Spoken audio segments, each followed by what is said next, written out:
Nous recevons notre invité Nafissatou Diallo, membre du comité directeur du Parti démocratique sénégalais. Nafi, bonsoir. Bonsoir Moustapha et merci de l'invitation. Un grand merci à vous. Alors on va commencer donc par revenir sur cette actualité de traiter. Il s'agit de cette affaire des 200 et quelques milliards évoqués par Mimi Touré. D'abord, sur la forme, quelle est la raison, à votre avis, qui pourrait expliquer cette sortie de l'ancien ministre de la Justice, alors que ça fait très longtemps quand même qu'on ne parle plus de traque des biens mal acquis? Alors, moi je pense qu'il y a deux possibilités. La première, c'est qu'elle veut se faire entendre, peut-être qu'elle est au courant de quelque chose, et elle veut mettre la pression sur le président de la République. Deuxième raison, c'est qu'il est curieux quand même qu'elle se soit exprimée à la veille de l'arrivée de l'émir du Qatar. Peut-être qu'ils sont au courant que M. Karim Wade sera au Sénégal bientôt. Donc je ne sais pas trop les raisons qui l'ont poussé à raconter de telles choses. Toujours est-il que son propre camp a démenti. Toujours est-il que les Sénégalais se sont attaqués à elle lorsqu'elle a sorti de tels propos. C'est outrageant quand même pour nous Sénégalais qui comprenons comment se passent les finances publiques. Et elle a sorti un document en citant des points. Premièrement, ils ont revu le montage financier de l'aéroport de l'AIBD, et ils disent qu'ils ont gagné 100 milliards. Ce serait pertinent si on nous montrait le document mère, le financement qui a été laissé ici, le financement initial, et qu'est-ce qu'ils ont changé aujourd'hui pour avoir ces 100 milliards de bénéfices. Mais elle ne peut pas nous sortir cela comme ça. Donc nous demanderons comme ça. Certains disent même qu'au-delà du Parti démocratique, les principaux responsables avaient été cités dans le cadre de cette traque des biens mal acquis. C'est un défi que Aminata Touré est en train de lancer au pouvoir lui-même. Oui, peut-être que... Une façon de leur dire, vous avez recueilli, vous avez récolté tant d'argent, il faut le dire. Peut-être, mais en tout cas, ce qu'elle a donné, elle, sûrement, peut-être qu'elle est au courant de choses, elle veut de fonds venus de je ne sais où, je ne sais pas. Mais en tout cas, sur ce qu'elle a eu à citer, elle, sur tous les points, c'est totalement erroné. On ne peut pas mettre DPO dans la traque des biens mal acquis.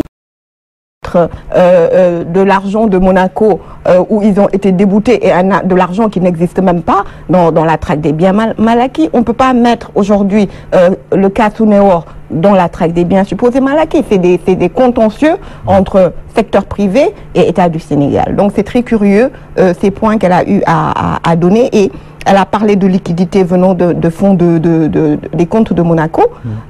C'est curieux parce que quand on vire d'un compte à un autre, l'argent est là tout de suite.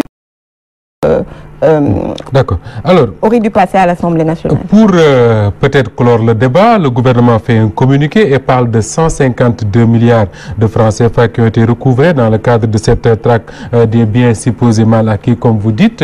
Et ce qui étonne, c'est que quelques jours avant, le président de l'Assemblée nationale a dit qu'il n'est pas au courant d'une loi de finances rectificative votée à l'Assemblée justement à propos de ces fonds-là, alors que le communiqué cite des lois de finances votées dans cette même Assemblée. Oui, je pense que ce régime est en train de faire l'autodafé de sa propre traque. Parce que ce qui est curieux encore dans ce communiqué du gouvernement, ils nient Mimi Touré. Ils sont en train de nier Mimi Touré, premièrement. C'est une cacophonie totale, mais ce qui est curieux, ils citent des lois de finances rectificatives portant sur la Sounéor.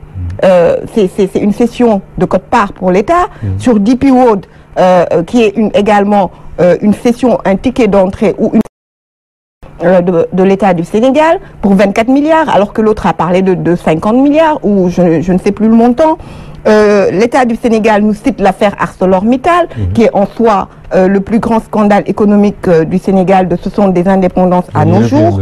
Et donc, aujourd'hui, le communiqué de Seydou Gueye, on ne voit aucun point où on nous parle de la traque des biens supposés mal acquis. C'est des contentieux entre l'État, comme ça se passe partout dans le monde, et régulièrement entre le secteur privé. Donc, Moustapha Niasse a dire qu'il n'est pas au courant d'entrée d'argent à travers une loi de finances rectificative concernant la traque des biens mal acquis. Il a totalement raison, parce que moi j'ai lu le communiqué de M. Gay. Tout à l'heure, j'ai été vérifier les lois de finances rectificatives et il nous parle de la Sonewar. Donc c'est exactement ça. Il n'y a rien qui soit issu de la traque des biens supposés mal acquis. Donc ce gouvernement, on ne sait même plus à quelle fin. Est-ce qu'il n'y a pas aujourd'hui, on ne peut pas supposer une guerre dans le mouvance présidentielle autour de la question de la traque des biens mal acquis, c'est-à-dire comment prendre cette question-là. Faut-il continuer, faut-il arrêter, tout en pensant qu'il y a une élection présidentielle qui se prépare et que peut-être certains concernés par la traque pourraient être d'un soutien précieux pour le chef de l'État? Oui, je le pense également. Il y a toujours des soubassements politiques qui transcendent ce que pourrait penser le peuple. Moi, je pense que Mimi Touré a eu à être dans les 100 femmes les plus influentes et elle se targuait d'être la première femme à avoir mis en prison le fils d'un ancien chef d'État et également un chef d'État parlant de Hissène Habré. Mais tout ça, cela montre une chose qu'aujourd'hui, quand elle a été remerciée, qu'aujourd'hui elle veut se repositionner ou alors elle fait des choses qui seraient bon qu'elle nous livre, que nous sachions ce qui se passe. En tout cas, sur la traque des biens supposés mal acquis, il n'y a pas un franc qui a été recouvré par l'État du Sénégal. Donc je pense qu'il y a une guerre entre eux et que je serai en 2018, Mimi Touré se sépare du président actuel. D'accord. Alors, on va parler d'un autre scandale qui est cité justement dans cette affaire-là, c'est l'affaire ArcelorMittal. Jusqu'ici, il y a eu un moment où le président Wade lui-même avait brandi des documents à propos de cette affaire-là, disant que si Macky Sall ne dit pas ce qui s'est passé, lui, il va le dire. Mais jusqu'ici, les Sénégalais ne savent pas exactement ce qui s'est passé. Alors, c'est une affaire très simple comme cela se passe d'habitude dans tous les pays. À l'époque, ressources qui traitait les mines de Falémé. Et Mittal, qui est un grand industriel, un grand groupe en Inde, est venu voir le président Abdoulaye Wade en lui disant « Rétrocédez-nous les minerais au Sénégal, nous vous proposons de payer au moins 10 fois, 15 fois plus que Kumba Ressources, d'engager des jeunes dans le cadre du travail, etc. » Et le président Wade, comme on le sait, est quelqu'un qui a une vision. Il leur a dit on ne se contentera pas de faire un train à grand écartement. Il faudra faire également une école des mines à l'instar de celle de Paris qui va permettre aux Africains qui ne peuvent pas aller en France, en Europe, aux États-Unis de venir étudier ici. Il faudra, et il a listé un certain nombre de choses. Mittal a signé avec l'État du Sénégal disant qu'il remplirait toutes ces conditions. Le président Wade leur dit également, nous sommes en contrat avec Kumba Ressources. Alors, ils vont nous poursuivre si est-ce que vous allez payer les indemnisations liées à la rupture de contrat? Moi, je peux aller même discuter avec eux parce que les actionnaires majoritaires sont des amis personnels.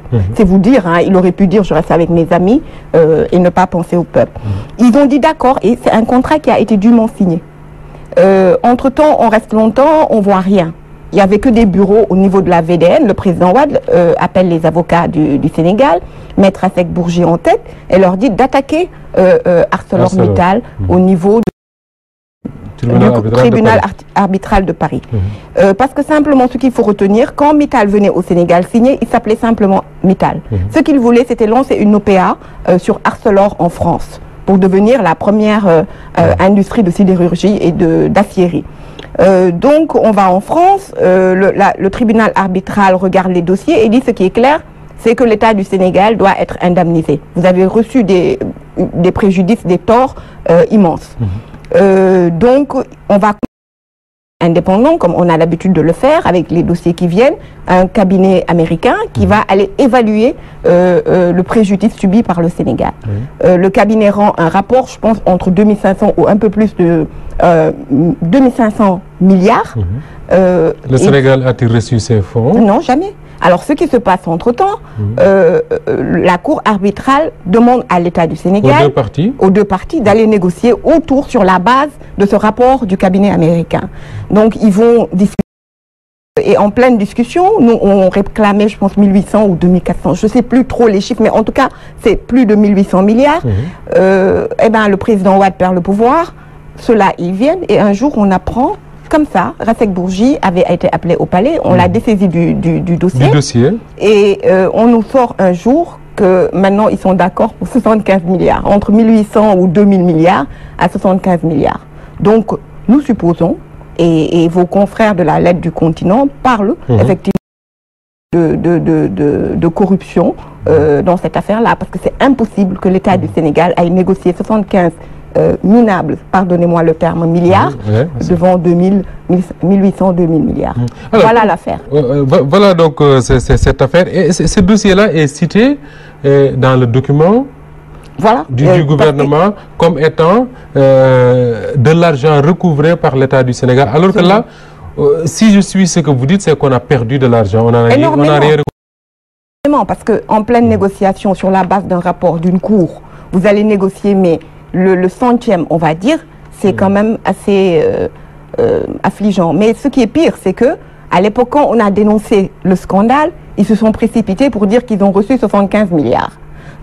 Alors, ils courent à l'Assemblée nationale, mettre 70 milliards. On leur dit, même si vous avez reçu 75 milliards, où sont les 5 milliards restants? Où sont-ils? Et là, ils nous parlent d'avocats, ils ont payé je ne sais trop quoi. Au Sénégalais, l'agent judiciaire de l'État, qui est la seule habilité au niveau des cours et tribunaux, à négocier au nom de l'État du Sénégal. On l'a appelé, le ministre Ali Ngouille Ndiaye l'appelle, et M. Amadouba pour lui dire de signer. Qui était le ministre de l'énergie. Des mines, je pense. Mines, lui demande de signer. L'agent judiciaire de l'État refuse, dit je ne signerai jamais 75 milliards, je ne signerai pas ce document. Et elle a démissionné, c'est Madame Gassama. Parce qu'elle voulait certainement pas faire un sale travail. Alors, dans la traque des biens mal acquis, ce qui est sûr, c'est qu'aujourd'hui, les Sénégalais veulent savoir la vérité. Qu'est-ce qui s'est passé? Combien a été recouvré, qui a payé, qui n'a pas payé. Et jusqu'ici, en tout cas, on n'a pas les bonnes informations. Des députés de l'Assemblée nationale ont proposé la mise sur pied d'une commission d'enquête parlementaire. Est-ce que vous pensez que c'est la voie indiquée pour savoir la vérité dans cette affaire? Oui, il faudrait une commission d'enquête parlementaire, mais moi, personnellement, je pense qu'il faudrait aujourd'hui faire ce que le président Wade avait demandé, qu'il vienne avec son équipe et ses documents, que nous venions avec notre équipe et des documents. Pendant 3 heures à l'américaine, nous débattions, document contre document, en invitant deux télés qui organisent cela. Nous allons parler aux Sénégalais et chacun amènera les documents en sa possession. Parce que cette traque des biens mal acquis, nous le savons tous, a poursuivi qu'une seule personne, Karim Wade. Karim Wade, sur les 25 qui ont été cités. Voilà, et nous sommes tranquilles, nous savons que nous n'avons ni transigé, ni payé. Aujourd'hui, ce qui avait été saisi, Moustapha, ce qui est quand même drôle et qui pose un problème entre Macky Sall et Mimi Touré, c'est le fait de voir que les maisons du président Wade, qui avaient été saisies par l'État du Sénégal, par la justice du Sénégal, dans le cadre de la CREI, où lui ont été retournées sans aucune décision de justice. Donc, c'est comme si Macky Sall dit, c'est moi qui avais ordonné la traque, c'est moi qui ai ordonné l'exil de Karim Wade, je rends les maisons du président Wade. C'est un camouflet pour Mimi Touré. Autre curiosité dans cette affaire, pour terminer, c'est que 5 personnes sur la liste, seul Karim Wade a été poursuivi, mais d'autres personnes avaient été mises en demeure et tout ce que vous voulez. Et pendant qu'on sort ce communiqué-là, il y en a qui ont pris la parole, Abdoulaye Baldé notamment, Aïda Diong à travers son avocat, pour dire qu'ils n'ont jamais transigé, ils n'ont jamais versé aucun sou. Cela veut dire qu'aujourd'hui, il y a un devoir de vérité qui s'impose. Absolument. Il faut aujourd'hui absolument qu'on fasse des enquêtes. Et j'en appelle aux journalistes, enfin, ceux qui en restent comme ce média, de faire des investigations, de croiser. Le journaliste, on lui demande d'être neutre, mais il est libre d'apporter sa plume. Aujourd'hui, pour qu'on comprenne enfin que les Sénégalais, que les Sénégalais comprennent ce qui se passe dans cette traque-là. Et ce qui est curieux aujourd'hui, c'est que tout ce qu'ils citent n'a rien à voir avec des décisions de justice. C'est ça qui est quand même choquant. C'est des contentieux État, secteur privé, réglés à l'amiable. Et ce qu'ils ne disent pas, par exemple, dans le cas de... quand elle nous parle de 5 milliards, dans la loi de finances rectificative, il s'agit de 2 milliards 493 000. Alors que elle parle de 5 milliards. Elle parle de 5 milliards. Et ce qu'ils ne disent pas, le ticket de sortie de Abbas Jaber, ils lui ont payé 7 milliards. Est-ce que ils ont payé à Abbas Jaber 7 milliards. 7 milliards. Et ils leur ont versé 5 milliards. C'est ce qu'elle dit. Alors que dans la loi de finances rectificative, Amadouba a parlé de 2 milliards 498. C'est-à-dire que dans l'un ou l'autre, on a perdu. On a perdu. Même si c'est 5 milliards, on a perdu 2 milliards. C'est comme venir appeler Big Togo, lui donner un marché et se lever un beau jour et lui donner 12 milliards. Nos 12 milliards sont où? Il y a certainement beaucoup à redire dans cette affaire, mais peut-être un jour les Sénégalais découvriront la véritable vérité, si je puis m'exprimer ainsi. En tout cas, grand merci à vous, Nafissatou Diallo. Je rappelle que vous êtes membre du comité directeur du Parti démocratique sénégalais et que vous étiez l'invité actuel de cette édition du soir de ce vendredi qui est à présent terminé. Merci à toute l'équipe accompagnée. Mesdames et messieurs, merci de la fidélité à Walf et bien à vous.